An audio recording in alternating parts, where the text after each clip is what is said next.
حضرت امام حسین رضی اللہ تعالی عنہ جب راستے میں تھے اور حر بن یزید ریاحی مقابلے میں آ گیا اور اس کے ساتھ کوفی بھی تھے، تو اس وقت ان سے مخاطب ہو کر کے کوفیوں سے آپ نے ایک خطبہ ارشاد فرمایا کہ لوگوں، میں تمہیں بتانا چاہتا ہوں کہ میں کیوں یہاں آیا ہوں، میرے آنے کا مقصود کیا ہے۔ سلطنت کے حصول کے لیے حضرت امام حسین نہیں آئے۔ اقبال نے کہا مدعاش سلطنت بودے اگر خود نہ کر دے با چنی ساما سفر۔ اگر ان کا مقصود سلطنت اور تخت و تاج ہوتا تو وہ اتنے تھوڑے افراد کے ساتھ اور بچوں کے ساتھ یہاں نہ آتے۔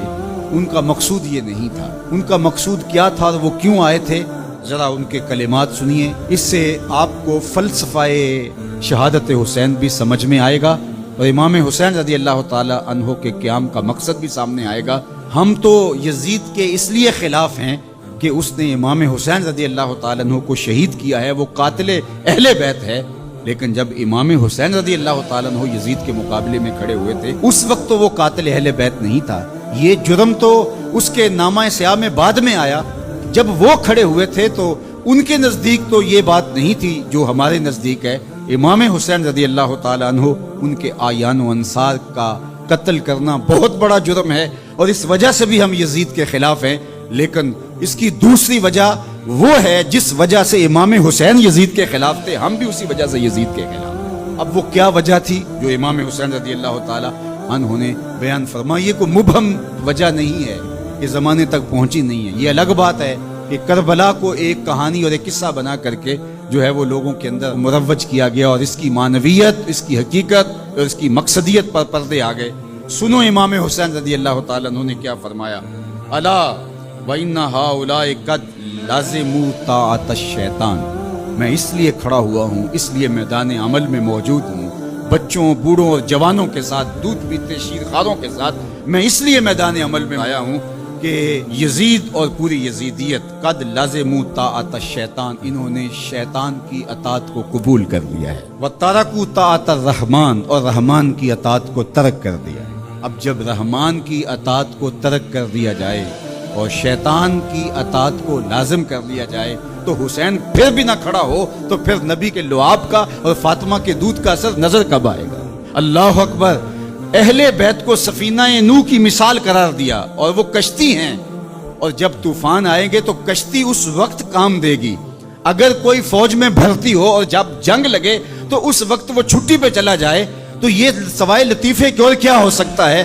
جب حضور نے اہل بیت کو کشتی قرار دیا تو جب امت پر طوفان آیا اور شیطنت پورے جوبن پر آئی، اگر یہ کشتی آج نہیں کام آنا تھا تو پھر کب کام آنا تھا؟ اس لیے حسین ابن علی کو اس وقت کھڑا ہونا پڑا، اس لیے کہ کشتی نے طوفانوں میں ہی تو کام آنا ہے اور طوفان تو بفر چکے ہیں۔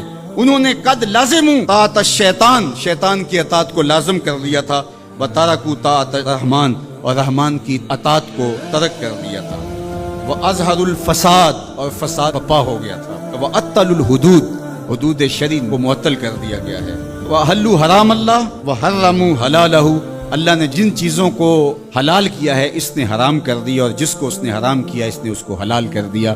اب یہ ہیں یزید کے کرتوت، یہ ہے اس کا عمل۔ حضرت امام حسین نے فرمایا مجھے بتاؤ، جب میرے رسول کی شریعت پامال ہو رہی ہو، حلال کو حرام کر دیا جائے، حرام کو حلال کر دیا جائے، حدوں کو معطل کر دیا جائے اور فساد بپا ہو جائے، شیطان کی اطاعت کھلے بندوں کی جائے، رحمان کی اطاعت ترک کر دی جائے، تو جس کے پاس کشتی ہے اس طوفان میں، کیا وہ اب بھی میدان عمل میں نہیں آئے گا؟ تو کہا حسین ابن علی اس لیے آیا ہے کہ اس وقت حسین ابن علی کا ہی آنا بنتا تھا، اس لیے کہ پیغمبر کی گود میں حسین ابن علی ہی تو کھیلا تھا، اس لیے آج حسین ابن علی میدان عمل میں موجود ہے۔ اللہ اکبر۔ یہ تھا مقصد حضرت امام حسین رضی اللہ تعالیٰ عنہ کا۔ نہ تخت و تاج کی چاہت تھی، نہ کوئی بغاوت تھی اور نہ جلد بازی کا نتیجہ تھا، بلکہ بہر حق در خاک و خون غلطی داست۔ مقصود حضرت امام حسین رضی اللہ تعالیٰ عنہ کا حق کے لیے خاک و خون میں اپنے آپ کو ملانا تھا، پس بنائے لا الہ گردی داست، اور لا الہ کی بنا کو حضرت امام حسین نے قائم کرنا تھا۔